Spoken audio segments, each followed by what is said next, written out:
I just want to try and show some people a couple of my cages. I've got this 5 foot 3 tier thing, awesome cage, but I hardly ever use it to be honest. It's more of an exercise cage, and then this one here is more like the standard like living cage for two, maybe three rats. It's probably a 3 foot cage, 2.5, 3 foot cage, something like that. Um, yeah, so let's see if we can. Yeah, everyone's like concerned about the size of an animal's cage. In my case, the rats. But as you can see, I've got plenty of cages, and I've got cages upstairs too.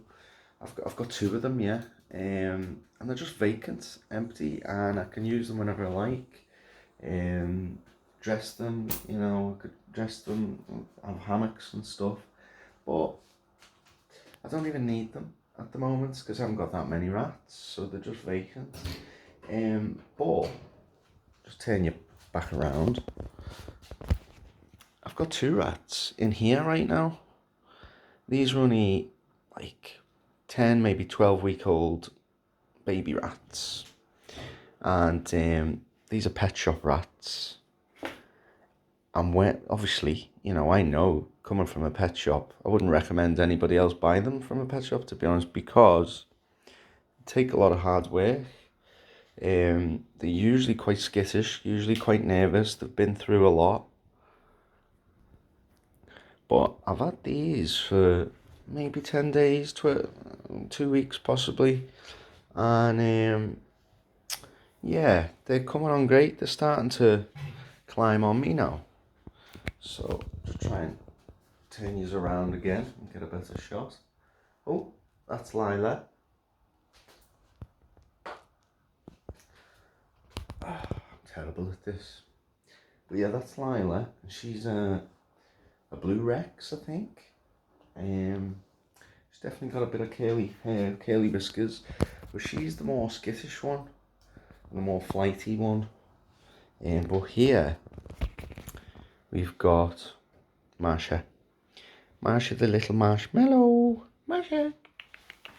But if I put my arm out, yeah, I've pretty much got them to the point now where they're comfortable to climb on my hand. But as I'm bumping into things, they're frightened, and that can't be helped. Sometimes, rats are quite skittish animals anyway. So, try to be careful, try and be gentle. I try and talk to them. Constant, pleasant tone is what you want. As you can see, she jumped in, and that was just because I sat down. Scary noise, like the chair's moving. And this is why this cage here is ideal. So, let me turn you around. This cage is just ideal for this kind of thing. When you've got new rats, adults or babies, I prefer to keep them in a smaller, mobile cage. So, I can move them around. So, come on. They don't want to go back in now. But yeah, I can easily pick this cage up. Come on. Walk around with it. I can take it into the living room. I can watch some TV. Put the cage next to me. Or I can sit in the kitchen here. I can, what I do with this cage, the purpose of it is to keep the rats near you until they're confident enough to actually climb on you. And that, it's coming on great, but they're not 100% yet. Come on. Marsha. Marsha. See, I just can't film this and do it at the same time. Come on.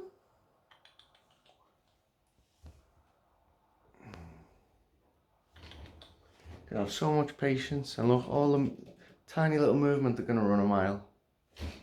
That's okay. They get used to it. Come on. Lila's got the right idea, you know. She's happy to climb right on me. Marsha, even though she's the more confident one, she just doesn't know quite what to do. So if I cup her a little bit under the chest, she gets that. And then she knows to climb on. So this is exactly what I do. I'd take them from the smaller cage if they've been sitting with me, pop them into their larger cage, like so, and no doubt they'll want to come back out.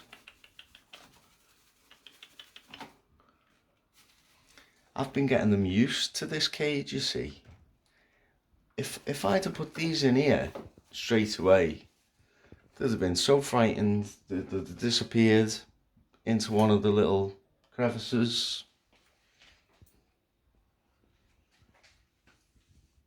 And you never see them again. But now they're used to climbing on me. They'll do it in here as well.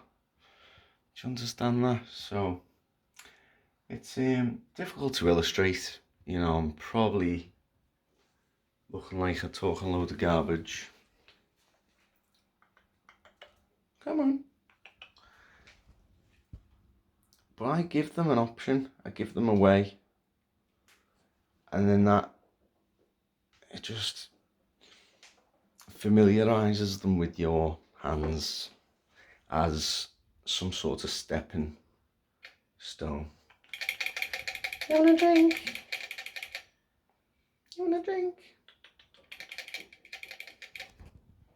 Good girl.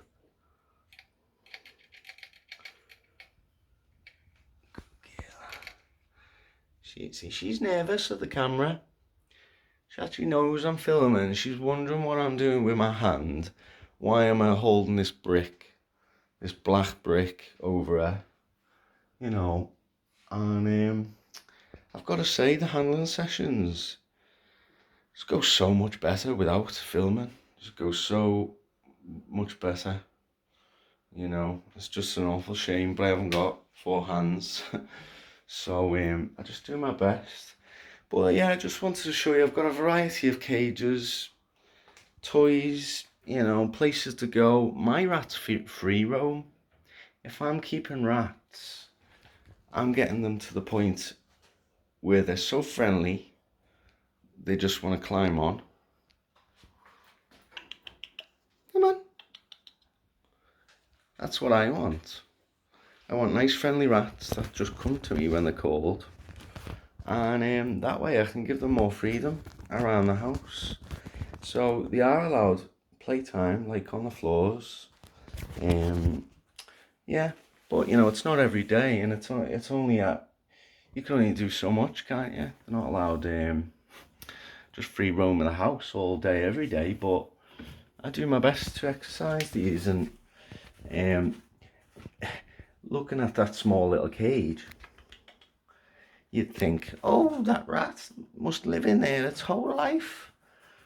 Dying a death could release it from that from that tiny prison. But it isn't the case, guys.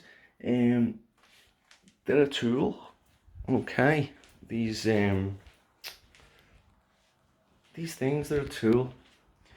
You can use them to your advantage.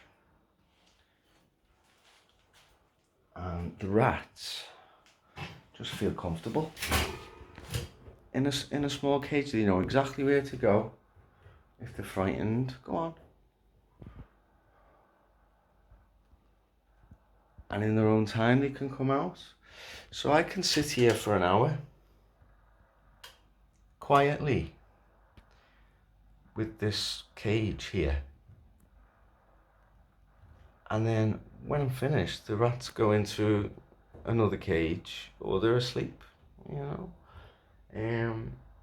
Until they're at the stage when they're doing this.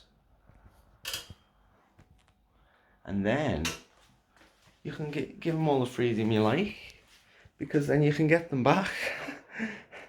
But you never, yeah, look, she's gone. You're never going to get them back if you were to just plonk them straight away in this large cage.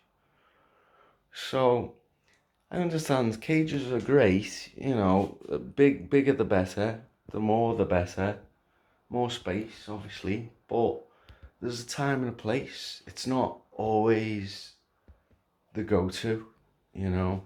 If you're actually an experienced rat keeper, any pet, you know, you understand their behaviour, and I've just learned over the years that it's much simpler, much easier on everyone, the rats more so, if you keep them in a smaller cage when you first get them. That's what I do, and it works, and it means that they're comfortable in a small space, then they're comfortable in a large space. Do you see? And she wasn't at first. She would run. She wouldn't even go in this cage when I first got her.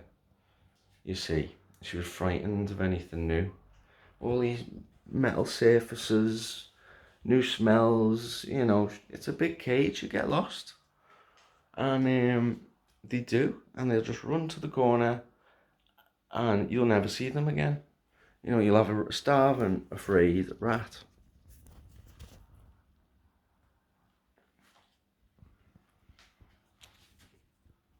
Where are you going? Come on.